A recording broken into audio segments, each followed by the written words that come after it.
The hum of the airplane cabin was a steady backdrop to David's thoughts as he sat in the plush leather seat of business class. Outside, the clouds drifted past like fleeting promises, and inside, Olivia flipped through a glossy magazine, her manicured nails catching the soft overhead light. She was radiant, as always, her auburn hair cascading in perfect waves, her lips curved in a practiced smile that could charm anyone. To the world, they were the epitome of success. David, the steady, pragmatic businessman who built a thriving company from the ground up, and Olivia, the dazzling socialite who commanded every room she entered. Their children, Lily and Ethan, were away with David's parents, and this trip, Olivia's idea, was meant to be a rare chance to reconnect, to rediscover the spark that had once defined them. But as David watched her, a faint unease gnawed at him. It wasn't anything he could name, not yet, just a shadow in her eyes, a fleeting coldness when she thought he wasn't looking. She's excited, he told himself, brushing aside the doubt. This is her way of showing she cares. He leaned back, forcing a smile as she glanced at him. "You're looking forward to this, aren't you?" Olivia asked, her voice light, but with an edge, as if she were testing him. Her eyes didn't linger long before returning to the magazine. "Of course," David replied, his tone warm despite the tightness in his chest. "It's been a while since we've had time, just for us." He meant it. He loved her the way you love a song you've heard 1,000 times. Familiar, comforting, even if the lyrics don't hit the same anymore. Olivia was his sun, radiant and demanding, and he'd spent years orbiting her, ensuring her light never dimmed. He was the one who paid the bills, who kept their lives stable while she dazzled at galas and charity events. And he was fine with that. Or so he thought. Inside, his mind churned. Have I been enough for her? Does she see how hard I try? The questions came unbidden, sharp and unwelcome. He pushed them down, focusing on the promise of the trip. Olivia had always been the planner, the one who knew exactly what they needed. Her confidence was contagious, and David had learned to trust it, to let her take the lead. But there was something in her insistence this time, a subtle impatience, a flicker of irritation when he asked questions about the itinerary. That made his stomach twist. She's just stressed, he reasoned. Planning a trip like this takes effort. The airport in the tropical paradise they'd chosen was a whirlwind of color and sound. The air was thick with the scent of jasmine and salt, and the marble floors gleamed under the midday sun. Olivia strode ahead, her heels clicking with off-white linen suitcases David trailed behind, pulling their luggage, feeling more like her assistant than her husband. She paused to snap a selfie against a backdrop of swaying palms, her smile wide and effortless. David watched her, his heart softening. She's happy, he thought. Maybe I'm overthinking things.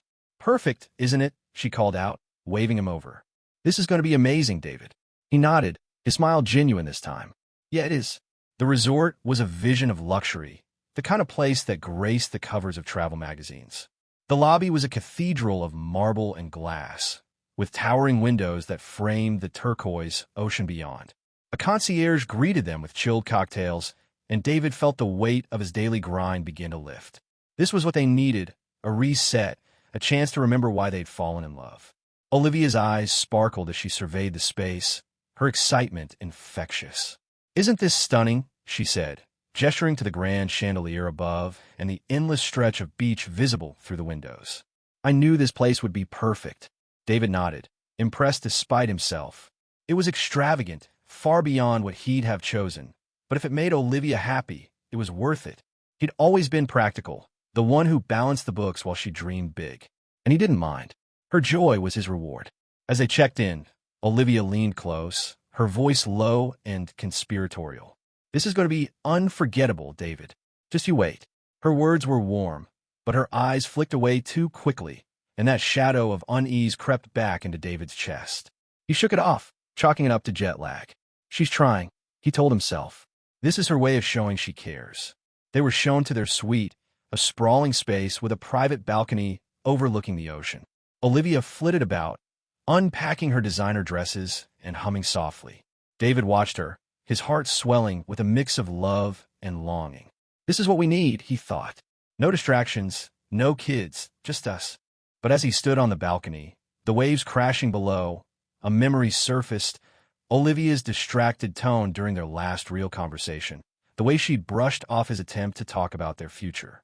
"We're fine, David," she'd said, her eyes on her phone. "Stop worrying." He'd let it go, as he always did, trusting her to know what was best. Now, as he watched her fuss over her outfits, that moment lingered like a splinter under his skin. "Dinner's at 7, she called from the bedroom. "We're something nice, okay? We're going to make this trip special." "Sounds good," he replied, forcing enthusiasm. He wanted to believe her. He wanted to believe this was the fresh start they needed. But as he stood alone on the balcony, the ocean stretching endlessly before him, a quiet voice whispered in his mind, "What if it's not?" The restaurant at the resort was a vision of opulence, its open-air design letting the warm evening breeze carry the scent of salt and hibiscus.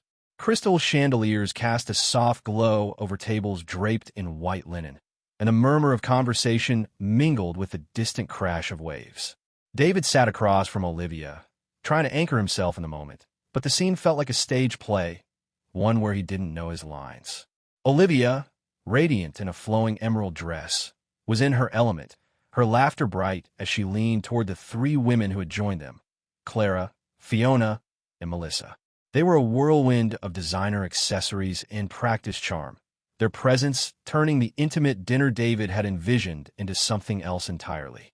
He hadn't expected them. Olivia's enthusiastic wave in the lobby earlier that day, "David, look who's here," had hit him like a cold gust. She didn't mention them, he thought, his fingers tightening around the stem of his wine glass. The realization gnawed at him, but he'd pushed it aside, telling himself it was a coincidence, a happy surprise. Now, as he watched the four women dominate the table, he wasn't so sure. "Liv, you have to tell us how you found this place," Clara said, her voice dripping with admiration as she gestured to the ocean view.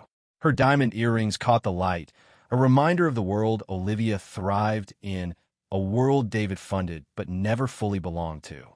"Oh, it wasn't easy," Olivia replied, her smile coy. "But I have my ways." She glanced at David, her eyes flickering with something he couldn't read. Amusement? Expectation? He forced a smile, hoping it looked natural. The conversation flowed around him, a torrent of gossip about mutual acquaintances, designer brands, and extravagant vacations. David tried to join in, offering a comment about a recent business trip, but Fiona cut him off with a dismissive laugh. "Oh, David, you and your work talk. Let's keep it fun, shall we?" The table erupted in giggles, and Olivia didn't correct her. Instead, she raised her glass, steering the topic back to a party she'd hosted last month. David's chest tightened. This was supposed to be our time. He sipped his wine, the taste bitter on his tongue. His eyes drifted to Olivia, searching for the woman he'd married, the one who'd once laughed at his bad jokes, who'd stayed up late with him planning their future. But the woman before him was a stranger, her attention fixed on her audience, her laughter performance. When did we become this? He wondered, the question heavy in his mind. Clara leaned forward, her voice teasing. "Olivia, you're a saint for juggling everything. I mean, keeping up with us, running the house, and still finding time for her." She nodded toward David, her smile sharp. "Well, you know." The table laughed again, louder this time. David felt the sting, but he kept his expression neutral, years of boardroom composure serving him well. Olivia didn't defend him. Instead, she leaned into the narrative, her voice light but cutting. "Someone's got to hold it all together. David's got his business, but I'm the one making sure everything else runs smoothly." The words landed like a blow. The one making everything run smoothly? He thought of the late nights he'd spent balancing their accounts, the sacrifices he'd made to give her the life she wanted. His jaw clenched, but he stayed silent, unwilling to make a scene. Inside, a storm was brewing, a mix of hurt, anger, and something new, clarity. As the evening wore on, the women's comments grew bolder. "You're so lucky, Liv," Melissa said, her tone conspiratorial. "Most guys wouldn't fund a trip like this." She glanced at David, her smile laced with pity. "You must know how to keep him happy." David's grip on his glass tightened, the implication searing through him. "Fund a trip like this." The phrase echoed in his mind, each word a confirmation of what he'd begun to suspect. This wasn't a couple's getaway. This was Olivia's show, and he was merely the financier. Olivia laughed, brushing off the comment with a wave of her hand. "Oh, David knows what's important. Don't you, darling?" Her eyes met his, but there was no warmth in them, only a challenge, daring him to disagree. "Of course," he said evenly, his voice betraying none of the turmoil inside. But something shifted in that moment, a crack in the foundation of his trust.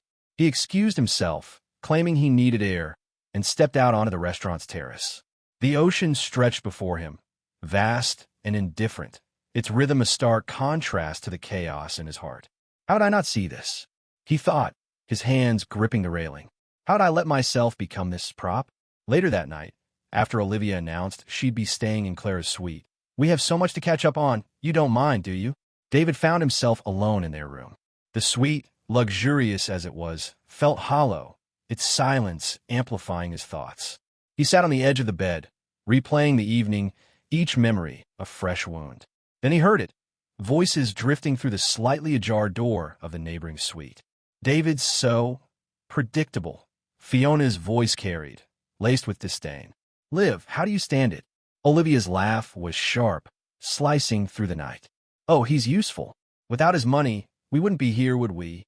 The words hit David like a physical blow, stealing his breath.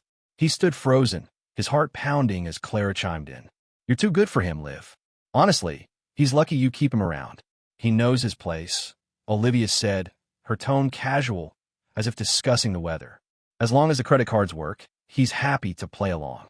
David stepped back, his vision blurring, not with tears, but with a searing clarity. The woman he'd loved, the woman he'd built a life for, saw him as nothing more than a means to an end. The betrayal wasn't just in her words. It was in the ease with which she spoke them, the indifference that coated every syllable. He closed the door quietly, his hands trembling, and sank into a chair. The room spun, the weight of her deception crushing him. All these years, was it always like this? His mind raced, replaying moments he'd dismissed.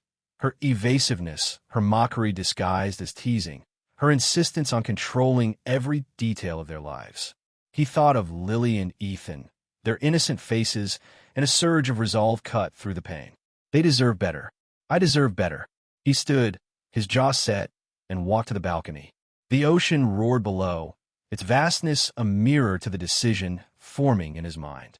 This wasn't just a betrayal, it was a wake-up call, and David was done sleeping. The house was too quiet when David returned, the silence pressing against him like a living thing. He stood in the foyer, the familiar scent of polished wood and faint lavender, a remnant of Olivia's expensive candles, stirring memories he wasn't ready to face. The flight home had been a blur, his mind replaying Olivia's words on a loop. Asterisk, he's useful. Without his money, we wouldn't be here. Asterisk, each repetition carved deeper, stripping away the illusion of their marriage. He dropped his bag by the door and moved through the rooms like a ghost, each corner holding echoes of a life he thought he'd known. In the living room, he paused at a framed photo on the mantel. Him, Olivia, Lily, and Ethan at a beach last summer. Their smiles were bright, but now he saw the strain in his own, the way Olivia's gaze tilted toward the camera, not him. Was it ever real? The question clawed at him, raw and relentless. He sank onto the couch, his head in his hands, the weight of betrayal threatening to crush him. Asterisk, I gave her everything, my trust, my love, my life. And she turned me into a joke. Asterisk. The ticking of the grandfather clock was the only sound, each second a reminder of the emptiness he felt. He closed his eyes, and fragments of their marriage flashed behind his lids. Olivia's laughter at their wedding, the sleepless nights when Lily was born, the quiet pride he'd felt watching her charm a room. But those moments were tainted now, overshadowed by her cold dismissal, her friends' mocking laughter. How did I miss it? He wondered. How did I let myself become invisible? His phone buzzed, snapping him back to the present. It was a text from Olivia. Asterisk, where are you? The cards aren't working. Asterisk, no concern, no apology, just entitlement. He stared at the screen, his thumb hovering over the reply button before he set the phone face down. Not yet, he thought. She doesn't get to dictate this anymore. Instead, he opened his laptop, pulling up their joint accounts. The numbers stared back at him, a ledger of his trust. Thousands spent on her whims, designer bags, spa retreats, charity galas where she played the queen. His hands shook as he froze the accounts, one by one, then called the bank to cancel every card linked to her name. The act was mechanical, but it stirred something in him, anger, yes, but also a flicker of power.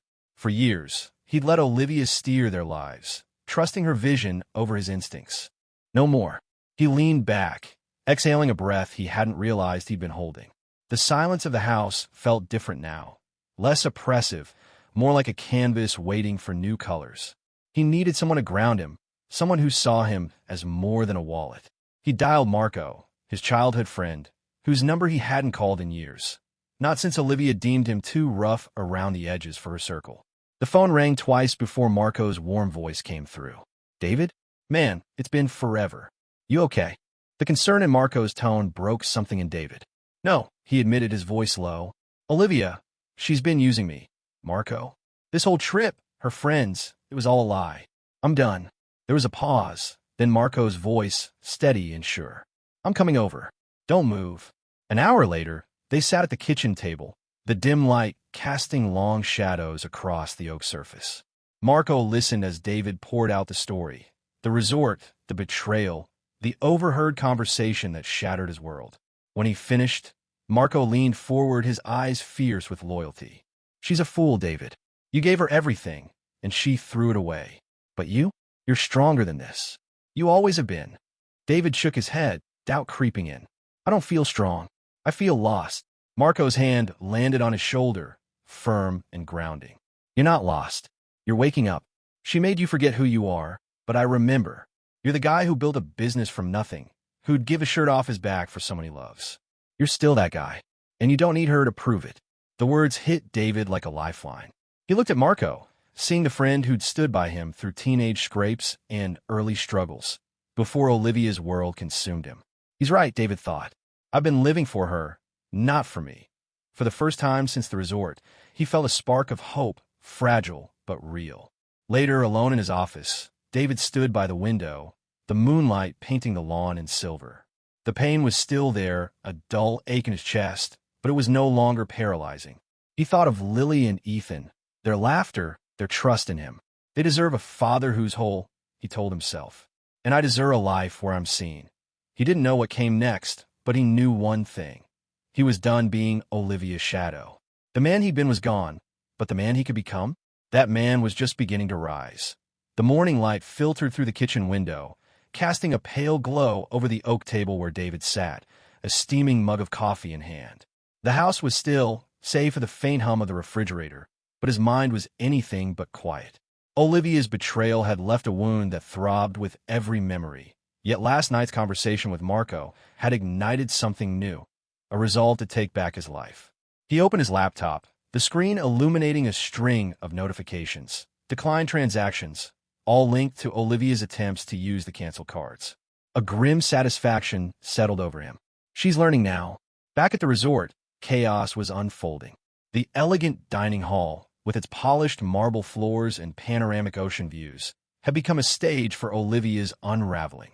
She sat at a table with Clara, Fiona, and Melissa, her usual poise fraying as a waiter approached, his expression apologetic but firm. "I'm sorry, ma'am, but the card was declined again. Do you have another method of payment?" Olivia's smile froze, her fingers tightening around the stem of her wine glass. "There must be a mistake," she said, her voice sharp enough to draw glances from nearby tables. "Run it again." "I've tried 3 times," the waiter replied, his tone unwavering. "Perhaps you'd like to speak with the manager?" Clara leaned forward, her eyes narrowing. "Olivia, what's going on? You said everything was handled." Her voice carried a mix of suspicion and irritation, the kind reserved for someone whose facade was cracking. "It's just a glitch," Olivia snapped, fumbling in her purse for another card. Another of David's. She handed it over, her cheeks flushing as the waiter walked away. Moments later, he returned, shaking his head. "Declined." The table fell silent, the air thick with tension. Fiona crossed her arms, her lips pursed. "This is embarrassing, Liv. You told us you had this covered." Melissa said nothing, but her raised eyebrow spoke volumes. Olivia's confidence, once a shield, was crumbling under their scrutiny. Back home, David's phone buzzed relentlessly, Olivia's name flashing on the screen. He let it ring, each unanswered call a small act of defiance. When he finally answered, her voice was strained, laced with a forced calm that didn't fool him. "David, there's an issue with the cards. The resort says they're declined. Can you fix it?" He leaned back in his chair, letting the silence stretch. "I know, Olivia. I canceled them. Her breath hitched. What? Why would you do that? Because I'm done, he said, his voice steady, each word deliberate. Done funding your lies, your ego, your little show. You wanted to play me? You're on your own now. You're overreacting, she snapped, her composure slipping. This is humiliating, David. You can't just. Humiliating. He laughed, a cold, humorless sound. You humiliated me first, mocking me with your friends, using my money to prop up your life. This isn't revenge, Olivia. This is justice. He ended the call before she could respond, his heart pounding but lighter than it had been in days. At the resort, Olivia's world continued to collapse. The manager, a stern woman in a crisp blazer, approached their table, her voice low but firm. Mrs. Bennett, we need to settle the outstanding balance immediately, or we'll have to involve the authorities. The threat hung in the air, and Olivia's friends exchanged uneasy glances. This is ridiculous, Olivia muttered, dialing David again. No answer. She tried another card, then another, each attempt met with the same result. Clara stood, slinging her bag over her shoulder. You said you were the one in charge, Olivia. Was that a lie? Is this all David's money? Olivia's eyes flashed with defiance, but her voice wavered. He's just being difficult. I'll sort it out. Fiona scoffed, standing to join Clara. Sort it out on your own. We didn't sign up for this. Melissa followed, her silence more cutting than words. They left Olivia alone at the table, the other guests whispering as the manager hovered nearby. David, meanwhile, was in his office, finalizing his next steps. He called Rebecca, his lawyer, her voice calm and professional on the other end. I want to start divorce proceedings, he said, his tone resolute. The house stays with me, and I want fair custody for the kids. They come first. Understood, Rebecca replied. I'll draft the papers today. Anything else? Make it clear, David said. She gets nothing more from me. Hanging up, he felt a surge of clarity. This wasn't about punishment. It was about protecting what mattered. His children, his dignity, his future. Back at the resort, Olivia's desperation peaked. With no cards working and her friends gone, she called her brother, Jacob, her voice trembling as she begged for a loan. It's just temporary, she insisted, but Jacob's response was curt.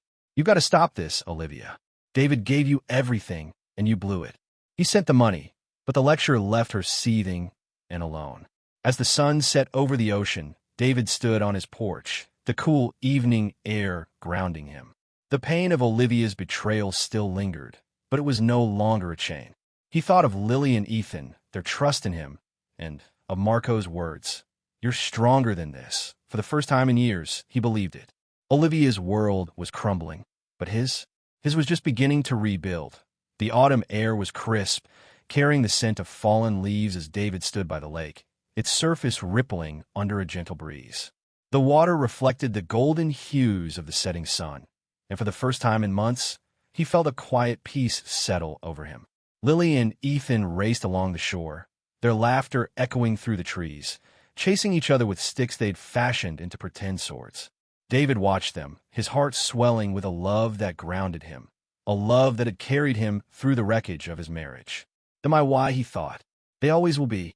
It had been 3 months since he'd walked away from the resort, from Olivia, from the life he'd thought was his. The divorce papers were finalized now, the house secured in his name, and custody arrangements ensured Lily and Ethan's stability. Olivia had fought at first, her calls alternating between pleas and accusations, but David held firm. He wasn't cruel. He allowed her access to the children, knowing they needed their mother, but he drew a line.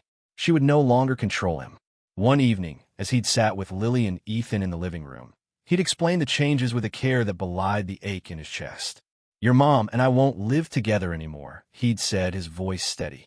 But we both love you, and that will never change.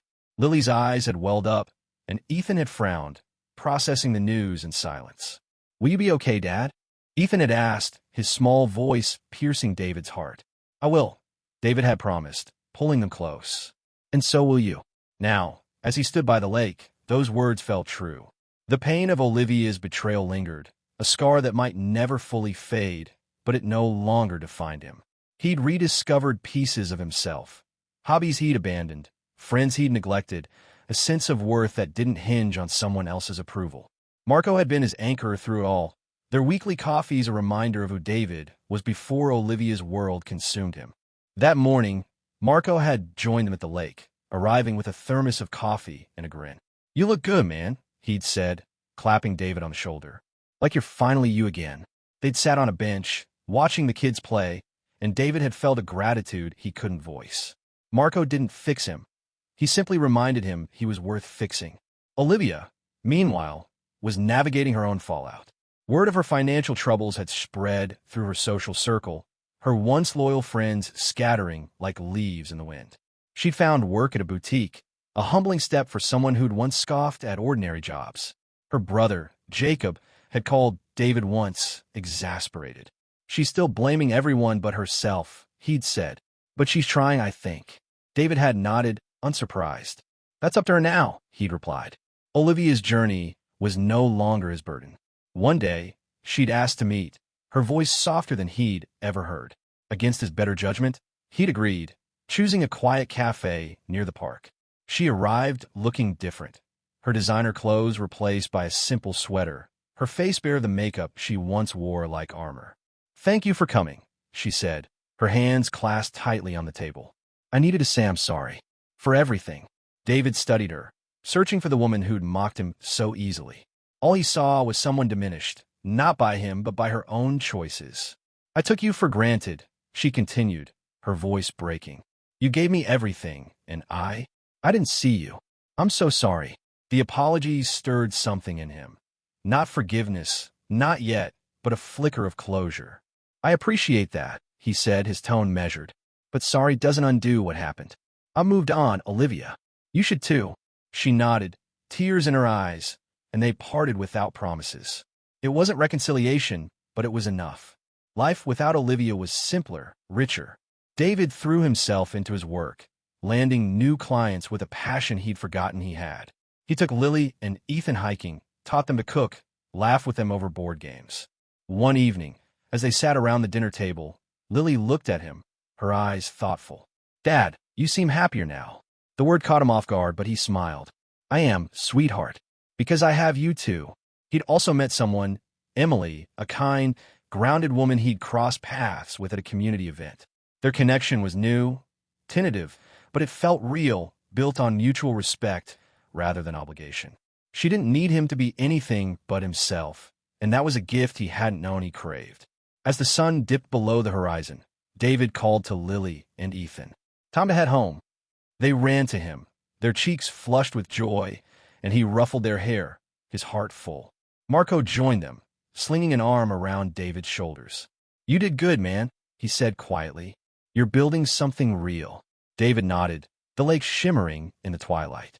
The road here had been brutal, betrayal, heartbreak, the slow piecing together of his shattered self. But standing here, with his children's laughter in his ears and a future he could shape, he felt whole. Olivia's chapter was closed, her consequences her own to bear. David's story, though, was just beginning, and for the first time in years, he was eager to write it.